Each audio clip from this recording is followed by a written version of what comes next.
El presidente de la República, Mario Abdo Benítez, se dirigió hoy a la nación en un tono reflexivo, a veces dubitativo, pero hay que decirlo también, sin reconocer algunos errores como los hechos de corrupción que han finalmente terminado con la destitución de varios funcionarios. Pese a su reaparición, los hospitales siguen colapsados, hay más cantidad de muertos y una variante brasileña que preocupa muchísimo, aspectos a los cuales el presidente de la República hoy no dio ninguna solución.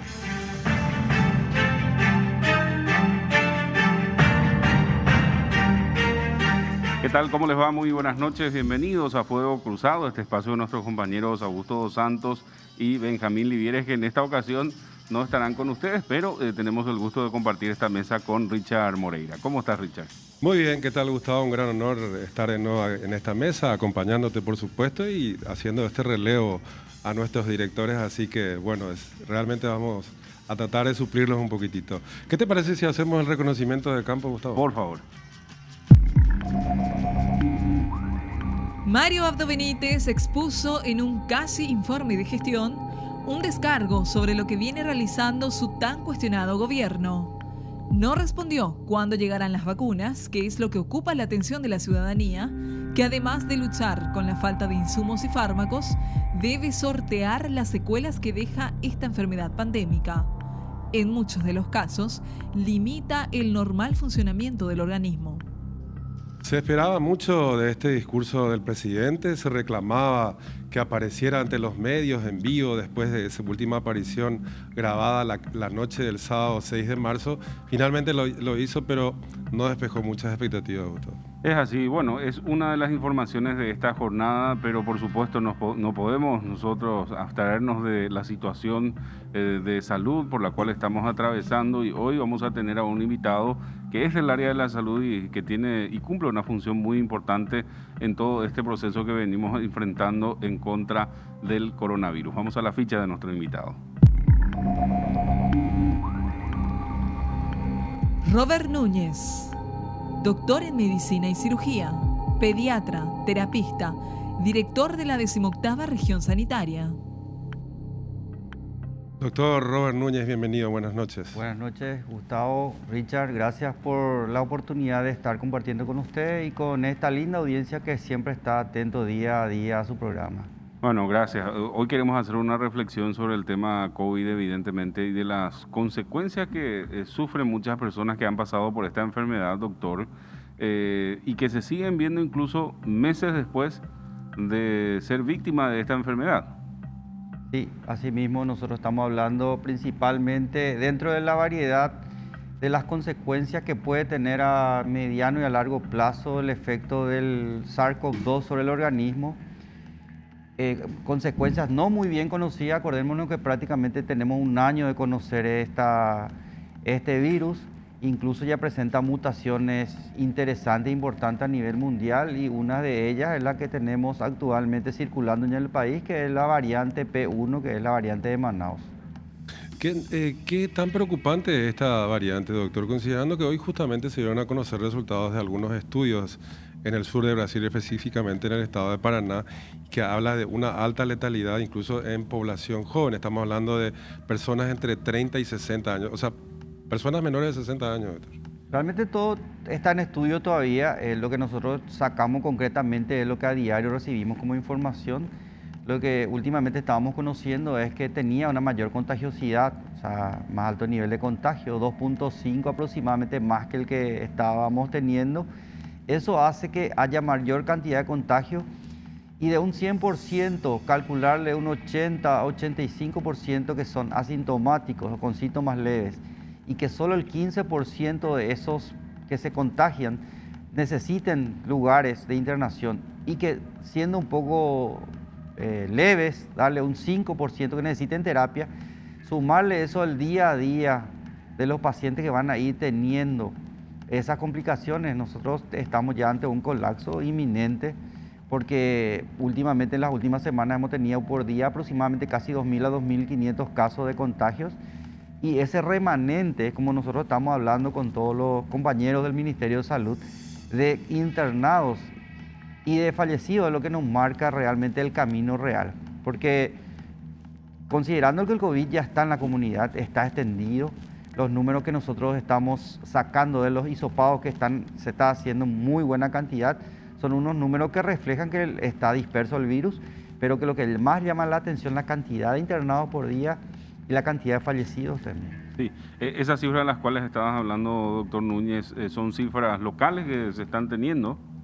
Las cifras locales de Asunción específicamente, nosotros estamos manejando aproximadamente en estas últimas semanas una meseta de un mantenimiento de un promedio de 500 casos diagnosticados aproximadamente. Ahora, internados y fallecidos solemos tomar por el lugar de residencia a los fallecidos, pero los internados son variables. Donde haya lugar se lleva al paciente. Doctor, en lo que tiene que ver con la carga viral que esta variante brasileña aumenta incluso hasta en un 60%, ¿qué significa, por ejemplo, que esta mutación brasileña, la que viene de Manaus, tenga una mayor carga viral? ¿Qué implica eso para la persona que se ve afectada por Y nosotros este contagio? hablamos de carga viral de la cantidad de virus que están contagiando. Más virus implica mayor efecto sobre el organismo. De repente, incluso una mayor virulencia, no aparentemente tiene mayor virulencia que la que estaba circulando, pero a mayor cantidad de virus podemos tener consecuencias peores. Justamente ustedes estaban comentando, estábamos hablando de que el joven dice, yo me contagio, me quiero contagiar, total después me inmunizo ya, no es tanto así tampoco. Nosotros tenemos ya casos de reinfecciones que conocemos, tenemos casos de jóvenes cada vez más jóvenes con cuadros más agudos. Entonces eso nos saca totalmente del contexto de un virus poco conocido y que día a día nos está dando más datos de mayor virulencia sobre las personas. Entonces eso llama la atención. Yo estaba comentando en uno de esos datos que estaba pasando que yo conozco familias enteras que están siendo contagiadas. Una funcionaria nuestra fallece hace 2 días aproximadamente y 1 hora después su marido. O sea, son casos que nos llaman mucho la atención. Doctor, en los casos que estamos viendo en Paraguay, en específico los que ustedes manejan acá en el área central y Asunción, área capital, ¿qué problemas son los que mayormente tienen los pacientes? ¿Qué problemas? Bueno, nosotros sacamos una estadística donde predomina principalmente las enfermedades cardiovasculares previas, personas que han sufrido algún infarto o algún evento parecido. Le sigue muy cerca pacientes diabéticos, le sigue bastante cerca la diabetes y ahí cerca también la hipertensión arterial. Esos son los casos más conocidos de comorbilidades que conllevan un fallecimiento relacionado con el COVID y esas enfermedades citadas anteriormente. Eso es lo que más está afectando, más fallecidos nos está dando. Esas son las patologías de base que más se relacionan con el fallecimiento de estos pacientes. Asunción es desde lejos, doctor, la ciudad en nuestro país, si desgranamos por ciudad, digo, sí, con más casos de COVID en nuestro país en esta presente pandemia. ¿Qué ha fallado, si es que falló efectivamente alguna política sanitaria que tiene que ver con la capital, o era inexorable, tratándose de la ciudad con más habitantes del país, que sucediese esto, que los casos aumenten cada vez más, que el cinturón que le cubre, en este caso el área metropolitana, también sea de las zonas más rojas e importantes del país? ¿Qué ha fallado, si es que falló algo en Asunción, doctor? Fallar realmente, no sé si fallar como tal, porque aquí lo único que hasta ahora, incluso como la inmunización con las vacunas, no son categóricas a la hora de eliminar el virus. O sea, países que llevan la vanguardia en vacunación tampoco tienen oleadas nuevas, ¿verdad? Acá principalmente creo que cómo llegar a la gente con la promoción es principalmente donde se debe de seguir insistiendo, porque acá el distanciamiento social, el uso correcto de tapabocas, y el lavado de manos limpieza e higiene de las superficies son lo fundamental todavía y va a tener que seguir siendo hasta que podamos combatir este virus y dominarle de alguna manera, principalmente eso. Ahora, dentro de nuestro contexto socioeconómico, lo que es Asunción, del cinturón socioeconómicamente bajo que tenemos, ¿verdad? Es muy difícil controlar eso. Socialmente también estábamos hablando siempre de los encuentros, ¿verdad?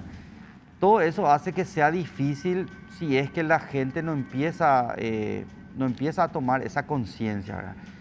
No echándole la culpa a la gente en sí, pero es una tarea que se debe hacer en forma conjunta. Una vez que está instalado el virus y que avanza el virus, no hay un medicamento específico más que el propio organismo que se defiende. Sí, sobre ese punto en específico, doctor, justamente la siguiente pregunta. ¿Compartía usted en redes sociales las secuelas en una persona que fue afectada por el COVID-19, específicamente en lo que refiere a los pulmones, ¿no? Sí.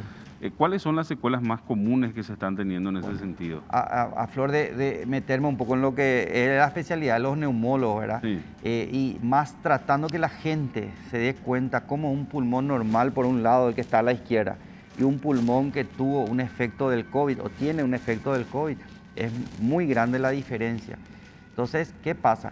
Lo que pasa con el COVID tiene dos mecanismos. Un mecanismo del ataque en sí del virus y otro siguiente mecanismo en que las células del cuerpo producen unas defensas y estas defensas atacan en forma agresiva al pulmón. Entonces eso produce una agresión al pulmón también y eso es lo que da como consecuencia muchas veces el fallecimiento inclusive del paciente, ya por la propia defensa que está empezando a actuar.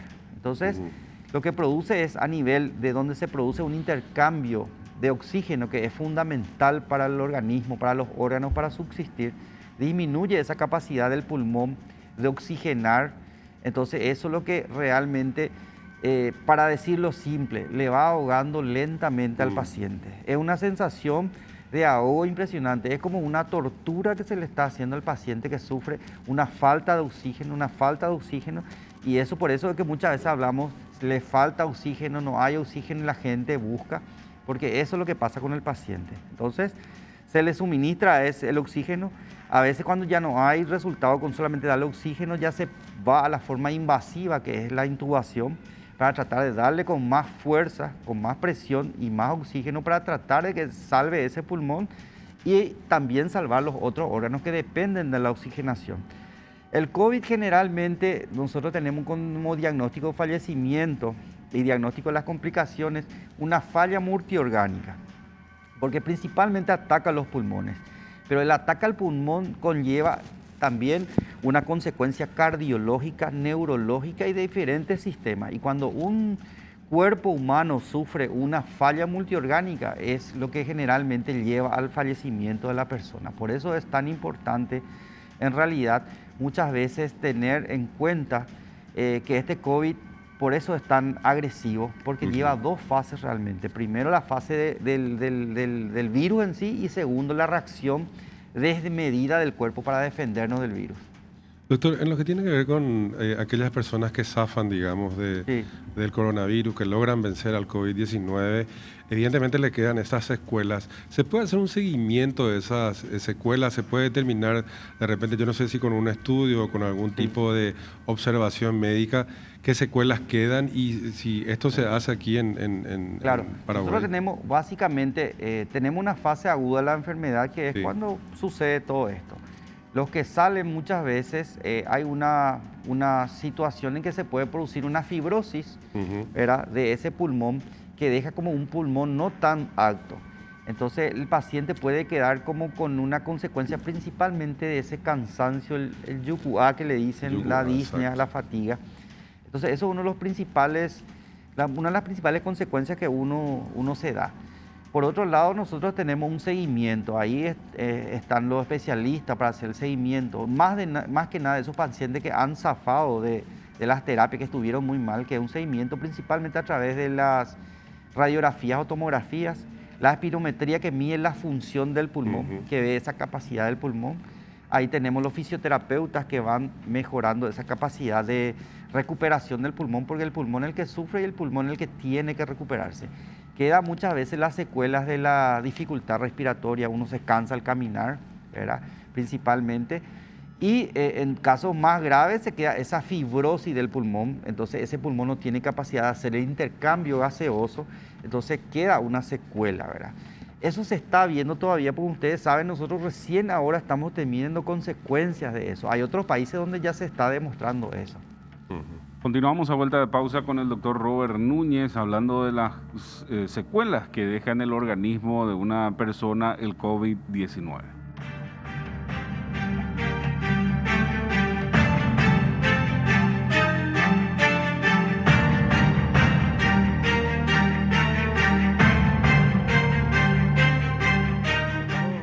regreso a En Fuego Cruzado con el doctor Robert Núñez, director de la 18ª Región Sanitaria. Bueno, queremos saber también, doctor, cuáles son las consecuencias a largo plazo para la salud. Estamos hablando de estas personas que por ahí en principio tuvieron una reinfección o un recontagio. Bueno, según estudios que se están viendo a nivel mundial, aparentemente el recontagio, o sea, la reinfección es más agresiva que la primera vez que uno tuvo, ¿verdad? Y ahí queda picando también el tema de las trombosis, ¿verdad? Hay una gran capacidad de producir trombos, ¿verdad? Como la sangre es muy inestable, no es tan estable dentro del cuerpo porque tiende a juntarse y formar trombos, que son los coágulos, ¿verdad? Hay una capacidad aumentada de formar coágulos, ¿verdad? Y esos son prácticamente mortales muchas veces de acuerdo a dónde se dispara. Por eso es que se hacen tantos estudios para investigar y habrán escuchado las anticoagulaciones en los pacientes que están con COVID también. Exacto. Para evitar los trombos. Ha ocurrido muchas veces el post-COVID, ese post-COVID que principalmente el paciente que tiene alguna comorbilidad, que de repente hace una muerte súbita. Creo que en estos días ocurrió algo de eso también. El domingo. Que hace una muerte súbita generalmente por la formación de un trombo que se dispara al cerebro, que se dispara al mismo corazón o que causa una tromboembolia pulmonar, ¿verdad? Eso también es una característica por la afectación allí a nivel microvascular que tiene este virus, ¿verdad? Un virus bastante entrenado para dañar nuestro cuerpo realmente. Y esa es una de las consecuencias también que quedan ahí picando, ¿verdad? También entre una infección y otra y post-COVID, ¿verdad? Aparte, hay un detalle importante que nos estamos olvidando, la salud mental en el paciente que tuvo COVID y en sus familiares. Queda darse una vuelta nomás allí por INERAM, clínicas o por otros hospitales, ese ambiente pesado del familiar del paciente que está esperando ese resultado de qué va a pasar con su paciente, ¿verdad? O sea, yo estuve viendo estudios científicos que están hablando también de una oleada inclusive de trastornos mentales que va a venir post-COVID, que va a golpear muy fuerte también y yo veo que está afectando el encierro, esa incertidumbre y ese temor. Yo tengo temor por mí, por mi familia, de que posteriormente pueda ser, qué va a pasar, qué no va a pasar. Es muy incierto todo. Eso es lo que nos llena de mucha angustia también. Sí, sin duda que sí, que esta pandemia, la pandemia mental también, así mismo, es una situación que habría que también avisorarlo de aquí a poco tiempo. Sí, así mismo. Lo que tiene que ver, doctor, con los síntomas, por lo menos hasta ahora la literatura médica o la praxis médica señalaba que ante el primer síntoma se aguardaba 5 días para hacerse el hisopado, el estudio de PCR. Sí. Sin embargo, ahora aparentemente con la aparición o con el brote de la variante brasileña, la P1, los médicos estarían cambiando. No sé si el protocolo es así y no sé si lo están analizando eso en el Ministerio de Salud Pública, de que ante el primer síntoma ya se haga el hisopado. ¿Esto va a ser así, doctor, o es todavía...? Se estuvo hablando, yo estuve viendo declaraciones de los neumólogos, los especialistas, ¿verdad? Nosotros tenemos dos aspectos aquí. Un aspecto del PCR, que es el hisopado, sí, que se hace principalmente ya a los pacientes que fueron contacto, ¿verdad? Y otros pacientes, ¿verdad? Pero está el antígeno, que es el que cuando se hace cuando hay ya síntomas, se está priorizando el uso del método de hacer por el antígeno, un método rápido que le llamamos, para los pacientes que ya están teniendo síntomas, ¿verdad? No se espera más tanto tiempo. Y ahí captamos nosotros, generalmente, incluso llegar al hisopado muchas veces, no sé si sería factible. Muchas veces tenemos que considerar en una familia, por eso hablamos de burbujas, si hay una persona con COVID, si ya un síntoma es COVID, hasta demostrar lo contrario también, ¿verdad? Porque casi seguro por el nivel de contagiosidad que tenemos, de que si alguien en la familia tuvo, es COVID también. Eso después se demuestra en hacer el estudio, pero como le digo, los recaudos son los mismos, los cuidados son los mismos. Exacto. Estaba pensando, doctor y Richard, sobre cuál podría ser esa solución para esta pandemia, porque algunos hablan de que tampoco la solución es la vacuna en un 100%. ¿Cuál creen ustedes, los médicos, los especialistas, que podría ser una solución a largo plazo para terminar con esta pandemia? Bueno, o sea, la vez pasada estábamos hablando justamente del COVID, vino para quedarse a nivel mundial. O sea, se va a quedar. solamente que vamos a ir seguramente venciéndole de a poco a medida que la población mundial vaya adquiriendo esa inmunidad ya contra el virus, ¿verdad? Uno de los pilares es, por supuesto, la inmunización, la vacuna. Otro, increíblemente, también el haber padecido el COVID y haber formado los anticuerpos contra ese virus, ¿verdad? Y otro que va a ser siempre el uso de tapaboca, distanciamiento y lavado de manos, ¿verdad? Cuando vayamos aumentando un porcentaje bueno de gente inmunizada y también ya sea por la vacuna o inmunizada por el mismo hecho de haber padecido la enfermedad, se va a ir venciendo ya el virus, pero todavía no se avisora que sea muy rápido. O sea, nuestro estilo de vida, como le llamamos, modo COVID de vivir, vamos a tener que seguir acostumbrándonos a eso. Y ya se ha tornado una costumbre, por cierto.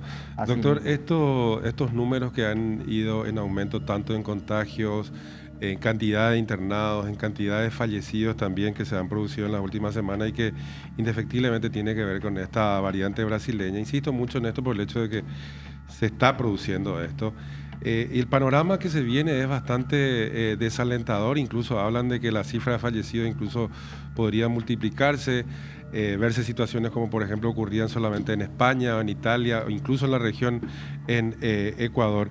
Esta situación, doctor, nos expone que estamos ante el pico de esta pandemia y cuánto tiempo más se espera que sean, digamos, semanas y meses difíciles. Estábamos hablando de abril y mayo que van a ser difíciles. ¿Eso lo analizan ustedes en Salud Pública? Si tenemos nosotros tenemos un equipo epidemiológico, ¿verdad? Sí. En la región sanitaria, donde a medida que van saltando los casos positivos, cada una de las personas se encarga de un número X y telefónicamente se comunica con ellos y trata de armar un árbol epidemiológico. No es fácil porque se pierden muchos datos, ¿verdad? Claro. Pero se trata de armar y con eso armar un árbol epidemiológico para orientarnos. Según estuvimos pensando y analizando, que todavía nosotros estamos ahora en una meseta, pero realmente, probablemente todavía no estemos ante el pico todavía ahora mismo. Estamos en una meseta elevada, pero probablemente el pico sea este abril-mayo, para después tender a descender otra vez, ¿verdad?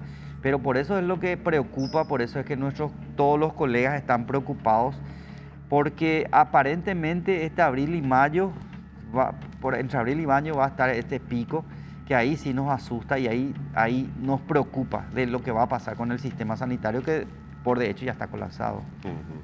Me hago la misma pregunta que mucha gente se va a estar haciendo, doctor, ¿y cómo podemos contrarrestar ese pico? Aparte de todos los cuidados que se tienen que tomar y decirle a la gente vitamina. Claro, bueno, y ahí va el tema. O sea, nosotros tenemos una cantidad de contagios, ¿verdad? De acuerdo a eso nosotros discernimos el porcentaje de gente que se va a internar. Si se mantiene esa cantidad de contagios, probablemente vayamos en esa meseta y vayamos cayendo. Pero si no nos mantenemos, si no evitamos las aglomeraciones y todo el resto, eso puede ir, el nivel de contagio puede aumentar y consecuentemente el nivel de internaciones, requerimiento de no solamente de cama, porque la gente habla mucho cama, y el profesional está cansado ya porque es agotante el trabajo mental y físico que están pasando los colegas también. Sin duda que sí. Les alentamos, por supuesto, doctor, a sus colegas, a todo el equipo del Ministerio de Salud Pública y a los privados también a continuar en esta lucha. Sí. Gracias por visitarnos esta noche, doctor. Muchas gracias y agradecerle a usted y a través de ustedes también llamarle a la gente a la solidaridad del pueblo paraguayo, y esa solidaridad va a ocurrir con el hecho de mantener los 3 puntos siempre, que el distanciamiento, el uso de tapabocas, el lavado de manos, higiene, y tratar de mantener esa burbuja. Esa es la solidaridad y eso es lo que tenemos que tratar de regalarnos para que esto no explote. Así es. Y esperemos que sea una semana de reflexión, un fin de semana largo para que la gente reflexione realmente y deje de aglomerarse y de hacer todo lo contrario de lo que se viene aconsejando. Así El estrés es bastante fuerte en los médicos. También para nosotros, que sin estar en el frente de batalla estamos hace un año y medio. Somos expertos en epidemiología también. Prácticamente, pero estamos realmente, Richard, te decía antes de iniciar el programa, hace más de un año. Muchos de nosotros no tuvimos vacaciones y yo no me quiero imaginar lo que va a ser la salud mental de los médicos con el estrés crónico, ¿verdad? Es bastante duro, por cierto. Bueno, tenemos que irnos. Nos retiramos ya en instantes. Usted ya vuelve enseguida. Ya en instantes, sí. Cuenta final, versión televisión. Recuerdo que mañana no tenemos programación. Hasta ya. el mediodía. Hasta el mediodía solamente en vivo. Así es que, Así es. Hasta mañana, caballero. Hasta luego.